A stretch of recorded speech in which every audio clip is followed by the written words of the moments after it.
The night I ghosted my girlfriend after she nearly got us both killed. It was supposed to be a simple hiking trip. My girlfriend Lily and I had planned to explore the infamous Devil's Peak, a notorious trail known for its treacherous paths and breathtaking views. We had been dating for about a year, and while I was no stranger to her wild escapades, this one took the cake.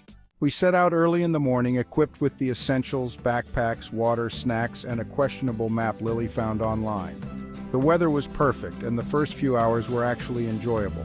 But as we climbed higher, the trail became less defined and the landscape more rugged. Lily, ever the thrill-seeker, spotted an unmarked path that veered sharply off the main trail. Let's take it, She exclaimed, eyes gleaming with excitement. Against my better judgment, I agreed. After all, what's a little adventure without some risk? As we ventured further into the unknown, the path narrowed and the terrain grew steeper. We encountered loose rocks, fallen trees, and thorny bushes that seemed to reach out and grab us. My gut was telling me to turn back, but Lily pressed on, her determination unwavering.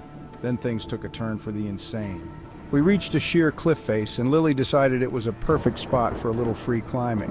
Come on, it'll be fun. She shouted over her shoulder as she began to scale the rocks. I hesitated, but her enthusiasm was infectious, so up I went. Halfway up, the rock face crumbled beneath my feet, and I was left dangling by my fingertips. I looked down, a fatal mistake, and saw the drop below, my heart pounding in my chest. "Lily, this is insane," I yelled. She just laughed, already several feet above me, seemingly oblivious to the danger. As I struggled to find my footing, a sudden rumble echoed through the valley. An ominous crack split the air and a rock slide began. Lily and I were caught in a rain of boulders and debris.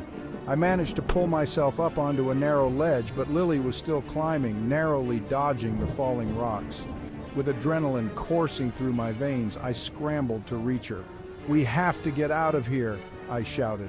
But she was in her element, navigating the chaos like a seasoned climber.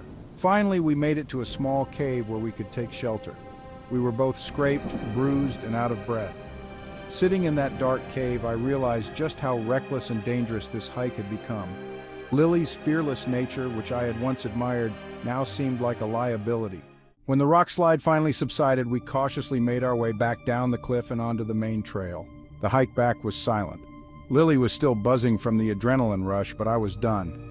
Her idea of fun had nearly gotten us both killed, and I couldn't shake the feeling of dread that had settled in my stomach. That night, after dropping her off at home, I made the decision to cut all ties with Lily and completely ghost her. I ignored her calls and texts and avoided any places we used to go together.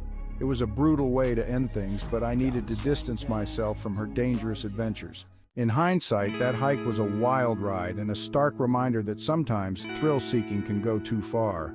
Love may be an adventure, but not when it comes at the cost of your safety. If you like this story and want your own story read in a specific voice, send it to my inbox. Don't forget to like, comment, and subscribe for more real-life stories and adventures. Stay safe out there, and always trust your instincts. Thanks for listening.